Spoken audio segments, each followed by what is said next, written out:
If you think about it this way, there's a sense of existing. I exist. I don't know what you could say. I'd phrase it like this for now. Something's here. I'm here. I don't know what I am. I don't know exactly what. This could all be a computer simulation. This could be a dream. This could be a hallucination. Maybe I'm on psychedelic drugs I didn't realize, and this is all a dream. This is all a hallucination. Maybe someone plugged me into the matrix, and this is the matrix. I don't know if any of this stuff is real, for sure. I think it's real, but I don't really know. But one thing I know is that I exist. Somehow I know I exist. This sense of existence, you called it a feeling. That's probably the best word we have. It's not actually an object. It's the subject. It's this knowingness that we exist. Yeah, this is called Sat-chit.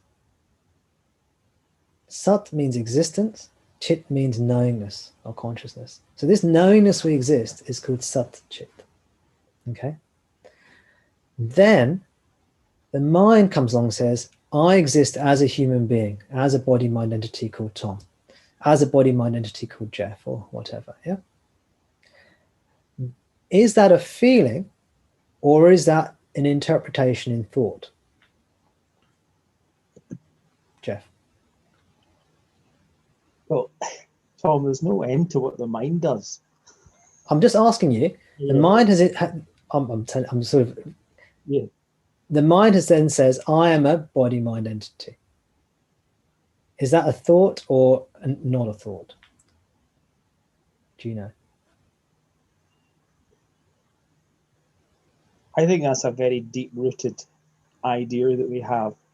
Yeah, it's an idea, okay? It's a very, very deep-rooted. Deep-rooted. Yeah. Now notice, if it's an idea must be in the mind. Yeah. An idea is thought-based. Does everyone see that? So the ignorance, which is this idea, I'm the body mind, is only in the mind. It's only in thought.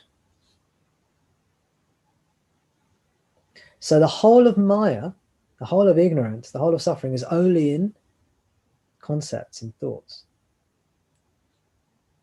Whereas this Sat-chit, this sense I am, we might conceptualize it as I am by the mind, but even when that I am concept is not there in the mind, there's this innate knowing I am.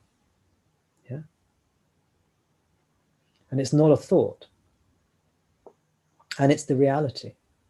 Just this simple feeling is the reality, the vast reality that everything is.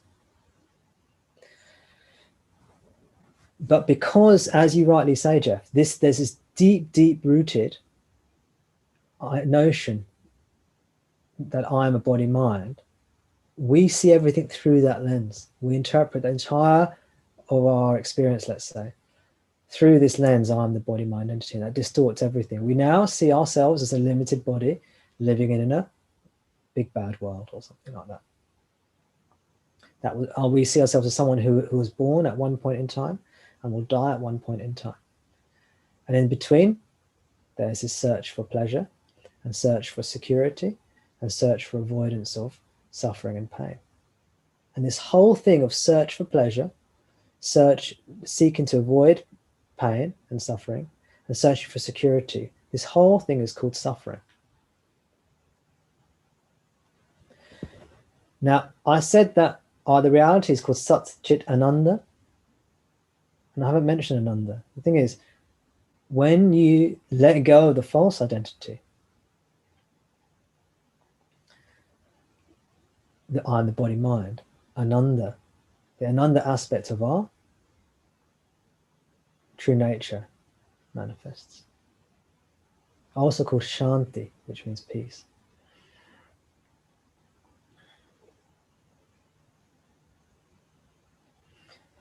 And typically when you're around, let's say, an apparent individual that has realized this, they will usually exhibit shanti because they will be at peace.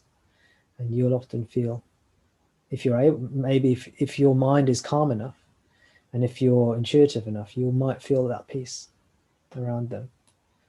Which is why Ramana says that peace is one of the things we can use to maybe help identify a guru. Although nothing is for certain really. And there are problems with that too, because realization is never really for an individual body-mind entity, because that's a part of the illusion.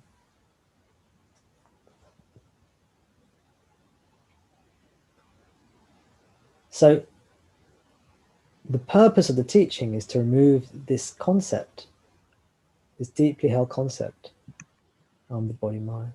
When that goes, then we're in the moment, naturally. Then we can be that perfect karma yogi.